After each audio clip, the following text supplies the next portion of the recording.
कुछ ही दिन बाद हमारी स्वतंत्रता के 73 वर्ष पूरे होने वाले हैं और हम हर वर्ष की तरह इस साल भी इसे हर्षोल्लास से मनाएंगे।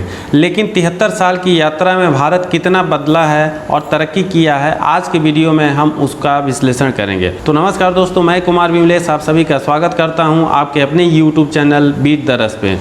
दोस्तों, अगर हम इंडियन ग्रोथ की बात करें तो निश्चित ही अभी हमें बहुत काम करना है अपने infrastructure, better education, economic policies, foreign and defence strategy में। साथ ही हमको और भी काम करना होगा पॉपुलेशन कंट्रोल में।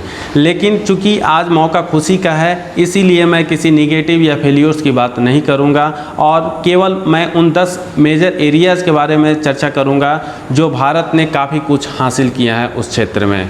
वीडियो में आगे बढ़ूं उसके पहले मैं आप लोगों से रिक्वेस्ट करूंगा कि अगर आप नए हैं इस चैनल पे तो इस चैनल को प्लीज़ सब्सक्राइब करिए और साथ ही बेल आइकन का बटन प्रेस करिए। इसके अलावा आप सभी को स्वाधीनता दिवस की ढेर सारी शुभकामनाएं और बधाइयाँ। तो दोस्तों, आइए अब जानते हैं उस 10 मेजर एरियाज़ के बारे में जहां पे भारत कुछ न कुछ निश्चित ही अचीव किया है। तो सबसे पहले मैं इसमें नाम लूँगा union of Indian princely states. मतलब 1947 में भारत ने जब स्वतंत्रता हासिल की तो करीब 562 अलग अलग रियासतें चलती थीं जिनके पास इस क्षेत्र की अधिकतम संपत्ति होती थी। उन सभी रियासतों को भारत में मिलाया गया, वो भी बिना किसी खून खराबे के। अगर इस क्षेत्र में सफलता की बात की जाए तो इतिहासकारों के अनुसार सबसे बड़ा योगदान स्वर्गीय सरदार वल्लभ भाई पटेल का रहा। नंबर 2 पे मैं बात करूंगा फूड ग्रेन प्रोडक्शन की। इंडिपेंडेंस के बाद भारत बहुत हद तक इंपोर्टेड फूड ग्रेन्स और इंटरनेशनल फूड ऐड पे डिपेंडेंट था।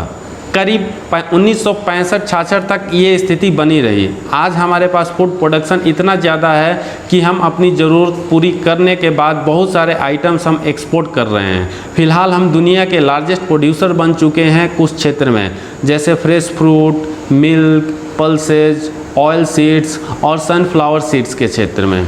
वहीं हम दुनिया में दूसरे नंबर पर हैं गेहूँ, चावल, चीनी, आलू, चाय पत्ती, कॉटन वगैरह प्रोडक्शन के क्षेत्र में। नंबर 3 पे मैं रखूँगा eradication of epidemics and polio.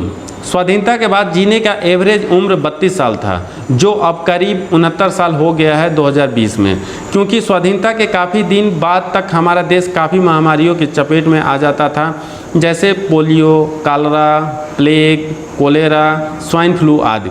लेकिन हमारी सरकारों ने अच्छा काम किया और ये सब बीमारी लगभग जड़ से ख़त्म हो चुकी है अब हमारे देश में। ये एक बहुत बड़ा चैलेंज था, ये देखते हुए कि वर्ल्ड का 17% पॉपुलेशन भारत में रहता है। नंबर 4 एरिया जहाँ पे हमने कुछ अचीव किया मैं बताना चाहूँगा, वो है इंडियन आर्म फोर्सेज। दोस्तों, हमारी आर्म फोर्सेज आज दुनिया में चौथे पोजीशन पर हैं और साथ ही आज हमारे पास दुनिया की सबसे सफिस्टिकेटेड और हाई क्वालिटी मिसाइल्स, एम्यूनेशंस, बम वगैरह हैं जो हमें दुश्मनों से लड़ने में काफ़ी सहायक और मददगार साबित होगी।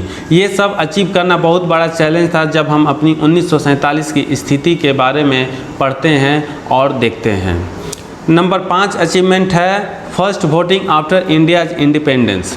दुनिया में हम इकलौता ऐसा देश हैं जो आज़ादी के ठीक बाद एडल्ट्स को वोटिंग राइट दे दिया और स्वाधीन भारत का पहला मतदान श्री श्याम शरण नेगी द्वारा किया गया जब पहला चुनाव हेल्ड हुआ था 1951 में। अगर हम वर्ल्ड के नंबर 2 डेमोक्रेसी अमेरिका की बात करें तो वहाँ पर वोटिंग राइट आज़ादी के करीब 150 साल बाद दी गई। नंबर 6 अचीवमेंट की मैं बात करूँगा diverse language, culture and still unity. Bharat इकलौता ऐसा देश है जहां पर दुनिया की सबसे ज़्यादा भाषा बोली जाती हैं और ये करीब हज़ारों में हैं। यहां पर करीब 29 ऐसी भाषाएं हैं जिसमें हर एक भाषा बोलने वाले लोगों की संख्या 10 लाख या इससे ज़्यादा है। बहुत सारा भाषा होने का मतलब ये भी है कि हमारा कल्चर और रिलीजियन भी डाइवर्सिफाइड है। सब कुछ डाइवर्सिफाइड होने के बावजूद भी जब बात इंटीग्रिटी फॉर नेशन आती है तो हम हमेशा एकजुट हो जाते हैं। ये भी किसी अचीवमेंट से कम नहीं है।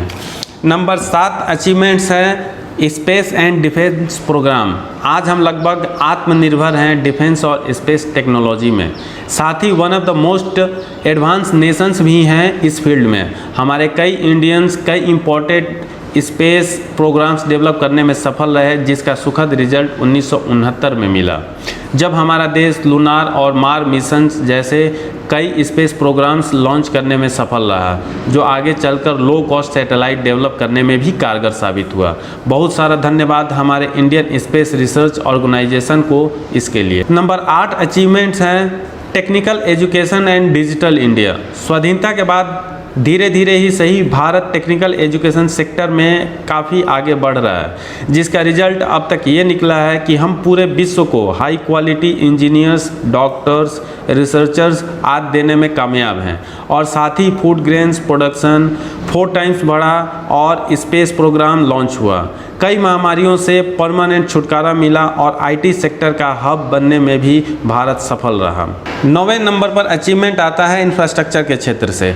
इस क्षेत्र में भी भारत काफ़ी तरक्की किया है, जैसे हर ग्राम, शहर, मोहल्ला तक सड़क, बिजली, पानी पहुंचाने की कोशिश की गई है और काफ़ी हद तक सफलता भी मिली है। इसके अलावा आज की बुनियादी सुविधाएं जैसे स्कूल, हॉस्पिटल्स बनाने के क्षेत्र में भी काफ़ी प्रगति हुई है। 10वें और अंतिम मेजर एरिया की बात करूँगा, स्पोर्ट्स।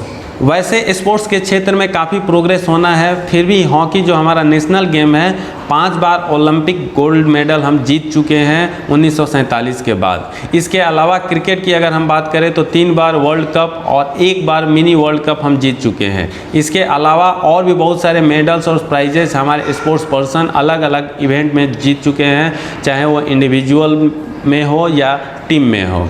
दोस्तों, ये रहे 10 मेजर एरिया जहां पर भारत इस 73 साल की यात्रा में निश्चित ही काफ़ी कुछ हासिल किया है। अब मैं वीडियो के अंतिम पड़ाव में बात करना चाहूँगा एवरेज जीडीपी ग्रोथ और एवरेज पर कैपिटा इनकम के बारे में। तो दोस्तों, अगर एवरेज जीडीपी ग्रोथ की हम बात करें तो हमारा एवरेज जीडीपी ग्रोथ रेट करीब 6.13% रहा 1951 से 2020 तक, जिसमें सबसे ज़्यादा 11.4% 2010 के फर्स्ट क्वार्टर में रहा और सबसे कम -5.20% 1979 के फोर्थ क्वार्टर में रहा। अगर हम एवरेज पर कैपिटा इनकम की बात करें तो ये रहा 776.61 यूएस डॉलर 1960 से लेकर 2019 तक। इसमें सबसे ज़्यादा 2169 यूएस डॉलर 2019 में, तो सबसे कम 330.2 यूएस डॉलर 1960 में रहा। तो दोस्तों, ये रहा लेखा जोखा अब तक हमारे 73 साल की यात्रा के बारे में। ये वीडियो और टॉपिक आपको कैसा लगा कमेंट करके ज़रूर बताएं और साथ ही लाइक का बटन प्रेस करें अगर ये वीडियो आपको पसंद आया। इसके अलावा मैं आप लोगों से रिक्वेस्ट करना चाहूँगा कि प्लीज़ आप अपने जानने पहचानने वाले के साथ इस वीडियो को शेयर करिए ताकि मैक्सिमम लोगों तक ये मैसेज पहुँच सके और 73 साल की यात्रा में हमने क्या अचीव किया और क्या पाया हर कोई जान सके। धन्यवाद। जय हिंद।